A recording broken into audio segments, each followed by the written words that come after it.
sudah sempat ditahan, 500 sudah dipulangkan, 300 masih ditahan. Sampai sekarang belum ada klasifikasi siapa yang ditahan, siapa yang tidak. Ada 1.365 diamankan di Polda Jajaran ya, semuanya setelah update terakhir ini ya. Update terakhir itu ada yang kita tahan 179 yang kita lakukan penahanan. Itu ada 2 mahasiswa dan 2 pelajar dan sisanya adalah umum. Jadi 2 mahasiswa itu dengan 2 pelajar itu membawa sajam. Kemudian yang 2 mahasiswa adalah merusak. Fasos-fasum. Ya, fasos-fasum. Terindikasi kan yang rusak fasos-fasum dan juga peralatan dari pengamanan. Ya, itu ada perusakan dan ada melukai petugas, melebar petugas juga. Boleh nggak sih Pak dilihat Pak, perusakan yang dilakukan itu kapan saja begitu atau sudah terencana? Ya namanya apakah ada kegiatan kan tidak langsung spontan ya. Gitu ya, gitu. Kalau penangkapan yang ditangani langsung oleh Polda Metro Jaya, seserius apa sih Pak kekhawatiran Polda anak STM pelajar masuk ke dalam bagian demonstrasi seperti ini? Ya kita prihatin, kita prihatin ya, bagaimana pelajar bisa melakukan sesuatu demonstrasi dan kemudian juga ada berujung pengerusakan kan di situ. Ya. Satu ironi Pak, mungkin Pak Argo juga lihat ada satu video viral ketika polisi coba untuk kemudian mengamankan kondisi begitu ya. Ini kalau tidak salah di tanggal 27 September atau di tanggal 25 juga ada anak yang kemudian seperti menantang begitu pihak kepolisian. Sementara polisi juga cukup repot untuk menenangkan mereka. Nah, ada perubahan masa seperti apa sih yang Pak Argo lihat saat ini? Ya tentunya itu bagian dari tantangan dari pihak kepolisian ya, untuk menghadapi suatu demonstrasi yang diatur oleh undang-undang ya. Dan kemudian juga kita harus bisa bagaimana biar semua aspirasi itu bisa tersalurkan ya dengan baik. Ya tentunya kan semuanya ada pendapat-pendapat. Kalau misalnya nanti menjadi rusuh atau ricuh ya, tentunya kita mengambil satu tindakan. Masuk tidak sih Pak Polda Metro Jaya kemudian memberikan himbauan juga kepada sekolah-sekolah? Karena kan kepala sekolah dikatakan juga dibebaskan untuk kemudian melihat bagaimana siswanya berekspresi dan memberikan aspirasinya. Masuk ke situ nggak sih Pak Polda? Tentunya sekarang ini kan kita lihat apakah itu hari libur atau hari kerja. Nah, di situ ya, sekolah itu ya. Belajar mengajar. Ya tentunya kan kalau namanya demonstrasi itu kan ada aturannya di sana. Pada situ kegiatan belajar mengajar ya. Nah, itu ya. Harusnya kan kita mengikut prihatin lah di sana. Dan tentunya ini menjadi bagian daripada kita bersama ya, itu bagaimana untuk menyampaikan kepada anak-anak kita gitu ya, biar dia itu memang tugas belajar. Terutama dari orang tua dulu. Orang tua harus bisa peduli atau care kemana anaknya pergi ya, kemana anaknya sekolah, harus diawasi. Jangan sampai dilepas begitu saja. Ada satu cara yang dipilih Polda Metro Jaya kemarin Pak, kita lihat juga cukup viral. Ketika kemudian anak-anak dijajarkan begitu di lapangan, lalu kemudian kepolisian juga membawa orang tuanya yang kemudian memberikan apa sih sebenarnya nilai orang tua. Ini maksudnya secara psikologis apa yang disampaikan? Jadi intinya bahwa biar orang tua tahu ini loh anaknya yang anak yang disayangi, dikasih melakukan seperti ini ya. Jadi nanti orang tua bisa peduli lagi, bisa mengawasi kembali putra-putrinya, jangan sampai mengikuti kegiatan yang bukan hak mereka. Jadi bukan memberikan sanksi sosial dari itu ya, tapi kemudian untuk merangkul begitu. Ya, kita tetap kita kan ada anak kita nulis juga identitasnya ya. Nanti kita kan daerahnya mana kita bisa tahu, daerah Jakarta mana atau mana kita akan berikan penyuluhan bersama-sama tadi. Dari luar daerah Pak? Ada Jakarta juga ada, luar daerah juga tapi ada. Dominasi Jakarta? Ya, Jakarta. Nah, sistem pendampingan khusus yang diberikan polisi Pak pada saat penahanan itu terjadi sampai selesai sampai dikembalikan ke orang tua? Ya tentunya kan namanya banyak ya, banyak satu persatu, nanti kita tanya rumahnya di mana, kita pun juga sampai datang ke rumah? Jadi kita mau telepon, kita ada juga anggota juga yang memberikan telepon pada anak ini, mana rumahnya kita kasih teleponnya, kita pinjamkan telepon, sehingga menelpon orang tuanya atau saudaranya untuk ambil. Tadi Bapak bilang ada sajam, pengerusakan juga dilakukan tangan kosong ataupun dengan peralatan gitu ya. Nah, yang terindikasi selain dari sajam apa Pak yang mengkhawatirkan? Ya kan ada juga yang positif narkoba juga ada ya, dari beberapa pelajar itu. Ada sekarang sedang kita rehabilitasi, biar juga orang tuanya tahu bahwa anaknya teridentifikasi, terduga ya dia menggunakan narkotika. Ini pelajar ya? Ya, itu. Jadi ini masuk ke rehabilitasi? Rehabilitasi. Atas pengawasan dari Polda Metro Jaya juga? Ya, rehabilitasi kita sampaikan orang tuanya bahwa anaknya seperti ini kan gitu. Terakhir Pak, intinya semua sudah dipulangkan sebagian besar? Ya, sudah. Tapi masih ada yang ditahan ya Pak? Ada, yang ditahan cuma 179. Oke, masih ya? Makasih Pak Argo ya. Kita akan temukan fakta berikutnya. Bersama dengan Iqbal. Iqbal ini presiden mahasiswa? PLT? Dari UAI. Dari Al-Azhar ya. Kalau Sandi? Saya ketua tim kajian strategis.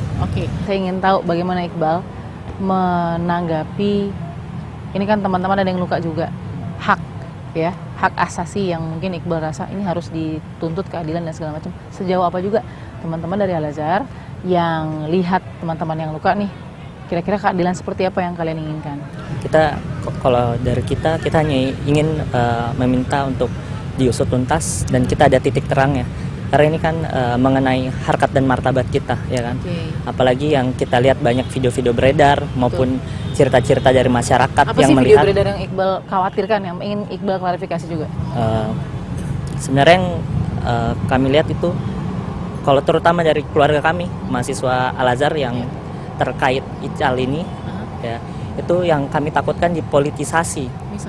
Misalnya terkait bahwa Ical ini meninggal dan karena negara tidak memberikan kepastian hukum. Ini kan kita lagi dalam proses pengajuan, ya kita sedang meminta kepastian hukum dari negara, apakah bisa diberikan titik terang atau tidak. Dan kedua, mungkin kita sangat memprihatinkan yang dari kita prihatin terhadap tindakan represif aparat. Oke. Loh, kalau untuk klarifikasi sendiri, Faisal sendiri bagaimana? Memang ada di tempat pada saat itu ikut dalam garis terdepan bersama dengan teman-teman lain atau bagaimana? Atau terpisah atau seperti apa? Jadi Faisal Amir ini kita sempat terpisah dan Faisal Amir ini kebetulan beliau ini korlap, koordinator lapangan, dan beliau bertugas untuk mencari kawan-kawan kita nih yang masih ada berada di garda terdepan. Jadi menyisir ya? Iya, menyisir teman-teman. Iya, dia menyisir dan kemudian selang beberapa lama di pukul 6 sore kita mendapat kabar kalau Ical sudah tergeletak di situ. Menurut kalian gerakan mahasiswa yang momentumnya kemarin itu berhasil tidak? Menurut saya dari segi pandangan saya itu sudah berhasil karena sudah beberapa RUU itu ditunda, walaupun mungkin itu bahasa politis. Mungkin yang kita lagi concern itu sekarang tentang Perpu KPK. Oke. Itu akan didorong Perpu KPK. Karena kalian udah ngerti bahasa ditunda. Sandi, bahasa ditunda buat kamu seperti apa? Kalau saya ya seperti teman-teman mahasiswa sih. Memang kalau bahasa tunda kan bahasa politis saja. Tapi sebenarnya tunda atau tolak pun kami mau titik terang bagaimana muaranya, mau kemana muaranya persoalan pelemahan KPK ini. Dan kami dari tim kajian strategis meminta, memang ada 3 prosedur ya, legislative review, perpu, dan judicial review. Kita mendukung ketiga-tiganya, tapi dalam jangka waktu yang dekat ini memang kewenangan presiden seharusnya digunakan, yaitu perpu untuk betul-betul sebagai negatif legislator, mematikan norma yang melemahkan daripada undang-undang KPK itu. Kalian berharap itu terjadi, Perpu KPK terjadi sebelum pelantikan presiden atau sesudah pelantikan presiden? Atau secepat-cepatnya kapanpun itu? Kalau kemauan saya sendiri, ya saya mau secepatnya gitu. Tapi kalau dari kondisi politik hukum di Indonesia memang belum bisa pada saat belum presiden dilantik. Ya benar nggak sih faktanya anak-anak adik-adik mahasiswa itu dimobilisasi, diorganisir oleh orang free riders dan lain-lain, tapi ternyata kan tidak. Kenapa? Apa yang menggerakkan? Sandi mungkin mau sharing juga. Sebetulnya tidak sama sekali sih. Itu berita omong kosong menurut saya. Karena memang ini kesadaran kita atas bagaimana produk legislasi yang perlu dikoreksi bersama, khususnya undang-undang KPK yang betul-betul memperkosa dari kewenangan KPK itu sendiri. Maka kita timbul kesadaran sendiri sih, seperti itu. Kalian melihat secara garis besar negara ini sebenarnya arusnya lagi kemana? Coba Iqbal. Kalau yang kita lihat sih momentum, apalagi kebangkitan mahasiswa sekarang, di mana di sudut-sudut titik kritis kita kembali hadir, yang kami lihat sebagai momen kebangkitan bangsa. Karena kita kembali dipusatkan kepada titik-titik kritis dan juga sebagai kaum-kaum intelektual. Kita sebagai pemuda, fungsi check and balance dalam demokrasi harus dilihat bagaimana. Dan apalagi kalau misalnya dipertanyakan, kalian kritik tanpa solusi, kita sudah bayar kalian untuk jadi legislatif atau legislator, kalian berpikir, kita yang kritik, kalian berpikir terhadap solusinya. Ya, jangan tanyakan kita solusi tuntasnya bagaimana. Menanggapi hal ini seperti apa para orang tua?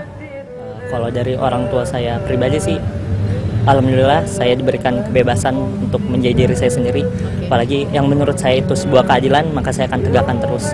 Dan insya Allah tidak akan goyang. Jadi saya meyakinkan kepada orang tua saya bahwa saya Iqbal turun ke jalan dan apa yang Iqbal lakukan itu nggak melenceng kok. Kita tetap pada poros kita sebagai mahasiswa dan hakikat kita sebagai mahasiswa. Mudah-mudahan tidak ada lagi harga mahal yang harus dibayar, demokrasi tetap jalan dan mahasiswa tetap kritis bisa mengambil momentum ini. Kita akan temuan fakta berikutnya. Baik, Kita pikir setelah pemilu agak turun, agak tenang. agak tenang, orang semakin tidak terpolarisasi lagi. Tapi sayangnya kita lihat ekspresi yang turun ke jalan ini juga mengakibatkan korban dari semua pihak, baik demonstran ya dan juga aparat gitu ya. Aparat yang kena panah dan sebagainya. Betul. Dan ini terjadi bukan hanya di Jakarta, tapi di seluruh penjuru negeri. Ada kekuatan tidur yang dibangunkan, yang namanya mahasiswa. Bukan semata-mata persoalan ada yang sudah move on atau ada yang belum move on dengan pemilu kita. Tapi ada permasalahan yang berusaha diperjuangkan dan mereka merasa kok tidak tembus-tembus ya.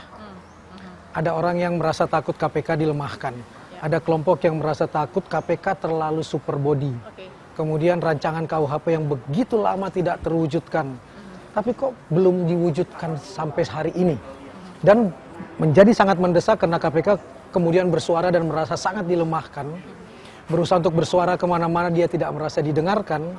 Nah ada kekuatan yang selama ini seperti dibiarkan tidur, mahasiswa-mahasiswa yang tidak punya kepentingan-kepentingan politik macam-macam.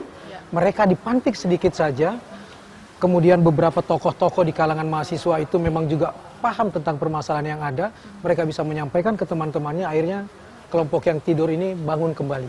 Yang mengejutkan buat kita ini pelajar, masuk lagi Kang Maman, pelajar SMA, STM, SMK, ini masuk ke dalam leburan ini, yang tadinya mereka mungkin di luar dari sudut-sudut kritis ini. Terkejut nggak sih Kang Maman melihat ini? Kalau melihat fenomena-fenomena kita sejak zaman dulu, banyak kok pelajar.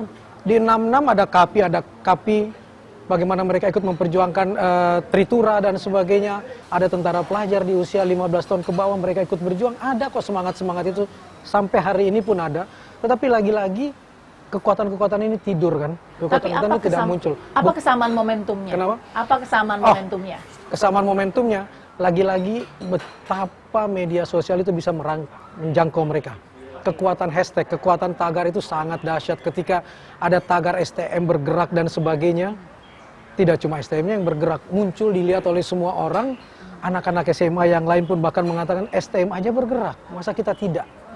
Itu yang saya temuin yang di belakang DPR tuh. Dan kemudian apa yang ketemu langsung ya? Ketemu langsung di pintu belakang. Ya. Kemudian mereka melihat ada pancingan bahwa kakak-kakak kamu loh yang sedang berjuang, masa kamu tidak punya toleransi terhadap kakak-kakak kamu. Lalu mereka menganggap bahwa kakak kami mahasiswa, termasuk yang masih tingkat 1, yang baru pindah dari SMA ke perguruan tinggi, mereka lihat. Mereka berharap betul untuk ikut mendukung hal tersebut. Mereka menganggap mahasiswa itu adalah in group mereka, kekuatan yang sama. Dan out group mereka itu adalah legislasi eksekutif yang dianggap saat itu buta dan tuli dan tidak mau mendengar mereka. Pokoknya mau di mata mereka selalu mengatakan, kenapa sih ada sistem SKS, sistem kebut semalam untuk undang-undang ini? Mau diyakinkan tidak pun, mereka merasa kenapa kalian begitu semangat mendorong dua yang utama, KPK dan RUU-KUHP misalnya. Nggak ada orang yang dengan jernih menyuarakan itu untuk menjelaskan kepada publik dengan bahasa rakyat. Pak Jokowi tidak punya jubir untuk itu, DPR tidak punya jubir untuk itu. Sehingga rakyat tidak terpuaskan dengan segala penjelasan. Karena begitu DPR bersuara, yang menjelaskan itu adalah orang yang membawa kepentingan partainya, bukan sebagai jubirnya DPR. Siapa jubir DPR hari ini? Siapa jubir di tempatnya Pak Jokowi hari ini? Itu yang kemudian saya anggap ada kebuntuan dalam berkomunikasi. Kita butuh jubir atau butuh Pak Jokowi langsung yang bicara? Terserah. Kalau kita kemudian menganggap bahwa terlalu tinggi Pak Jokowi untuk langsung bersentuhan dengan masyarakat, dia bapaknya kok, bagi mahasiswa dia bapak saya kok. Dia sudah membuka itu di media sosialnya kok. Dan beberapa kali Pak Jokowi pun menanggapi apa yang terjadi di media sosial. Dia jalan-jalan ke ruang publik, itu artinya apa? Artinya dia ingin menempatkan dirinya, saya bagian dari rakyat. Nah ketika rakyat sudah menganggap dia bagian dari rakyat, ya dia harus membuka mata dan telinganya juga untuk rakyat dong. Bagi adik mahasiswa dan pelajar, karena masih panjang ini, sampai pelantikan. Saya selalu menyemangati mereka bahwa bersuara itu adalah hak. Itu adalah hak semua warga untuk bersuara, tinggal menjaga aturannya, berhati-hati betul, punya korlap yang sangat bisa dipercaya, jaga apa yang akan dicapai, dan kemudian betul-betul menghindari upaya-upaya munculnya penunggang-penunggang gelap. Mahasiswa buat saya harusnya selalu menjadi pengingat kita untuk tetap jernih, tetap memberikan cahaya yang tidak dipengaruhi oleh warna jaket partai politik. Kamu terima kasih.